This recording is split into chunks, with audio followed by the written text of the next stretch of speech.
37 ans, je suis professeur agrégé d'histoire et de géographie dans le secondaire. Je suis également doctorant en géographie et aménagement du territoire à l'Université de Lille.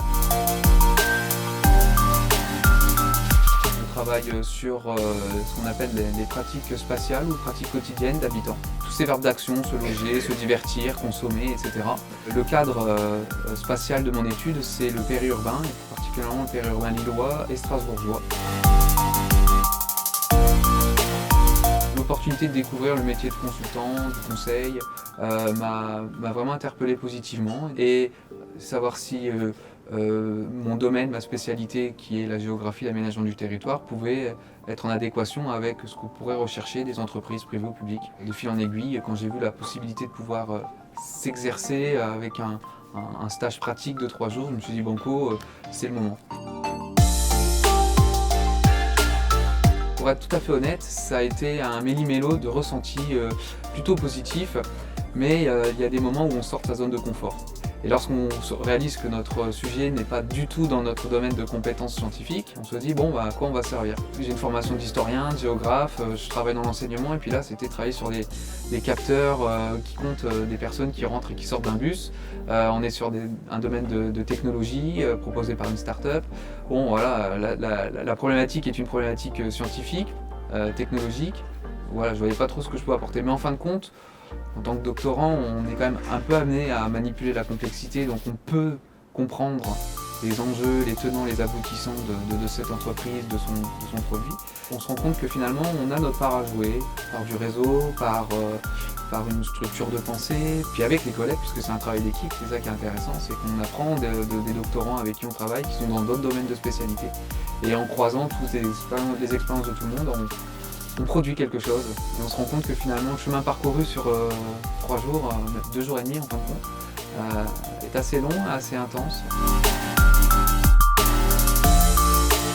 J'espérais très secrètement tomber sur un sujet qui traite au SHS, aux sciences humaines et sociales. Pas de chance, la force c'est l'adaptation, quoi. Il faut être capable de s'adapter au sujet qui tombe. La deuxième appréhension, même si c'est pas vraiment une appréhension, mais c'est voilà, on travaille avec une équipe de personnes qu'on ne connaît pas.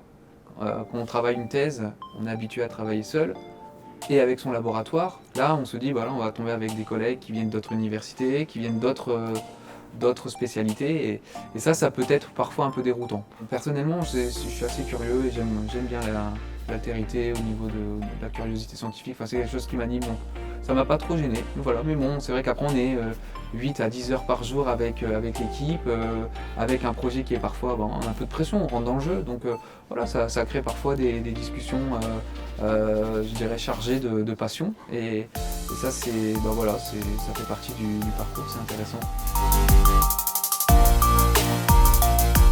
En fait, je pense que n'importe quel sujet peut être abordé par n'importe quel domaine d'études.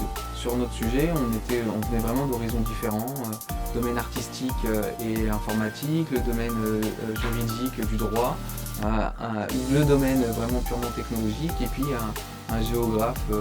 Voilà, donc en fait, ces 4 aspects-là, peu importe le sujet sur lequel on aurait pu tomber, on aurait eu des choses à raconter, et finalement on cherche à trouver des points de convergence en utilisant les atouts, les forces de chacun, soit en termes de connaissances pures, soit en termes de méthode, soit en termes de personnalité aussi. Donc on a 3-4 dimensions qui rentrent en ligne de compte, et mêlées aux 3 ou 4 membres du groupe, on arrive forcément à trouver des convergences. J'en tire une belle expérience. Alors c'est un mot un peu valise, mais c'est une vraie expérience, puisque je sors vraiment moi de mon champ habituel de travail. En tant qu'enseignant, on a l'habitude à travailler tout seul, on travaille avec une équipe, mais on est face à nos élèves seuls, on est seul en classe, on prépare ses cours seul. Et là on est dans un travail qui est vraiment de groupe. Un travail de groupe avec une intensité progressive, puisqu'à mesure qu'on avance dans le temps, on a les dates butoirs, on a le projet à mettre en place, etc. Donc il y a une certaine pression que je ne connaissais pas vraiment, à part à quelques rares exceptions près. Je me suis surpris à être capable de m'acclimater au domaine. Progressivement, des mots qui me semblaient parfois étrangers se sont révélés être des mots qui sont rentrés dans mon vocabulaire, que j'ai appris à manipuler. Voilà, le deep learning, la segmentation, enfin tous des termes que je ne connaissais pas du tout, qui aujourd'hui me semblent assez évidents pour comprendre le sujet. Et ça fait seulement 24 heures que je les ai découverts.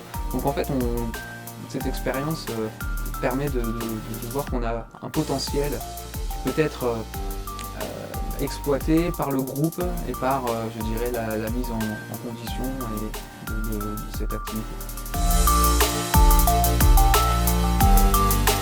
Le conseil, c'est d'y aller sans a priori, sans forcément avoir envie de prouver quelque chose, mais plutôt pour expérimenter un travail collectif en se disant que quoi qu'il arrive, on produira quelque chose. C'est-à-dire qu'il ne faut pas avoir peur de ne pas être capable de répondre à la problématique. Parce qu'on n'est pas tout seul, on est à plusieurs, on est guidé, soit par les autres, soit parfois aussi par les formateurs. On peut produire des choses très très intéressantes et servir des entreprises qui en fait finalement sont vraiment à l'écoute de ce qu'on peut leur proposer. Et tout ça ensemble, c'est quelque chose d'assez riche.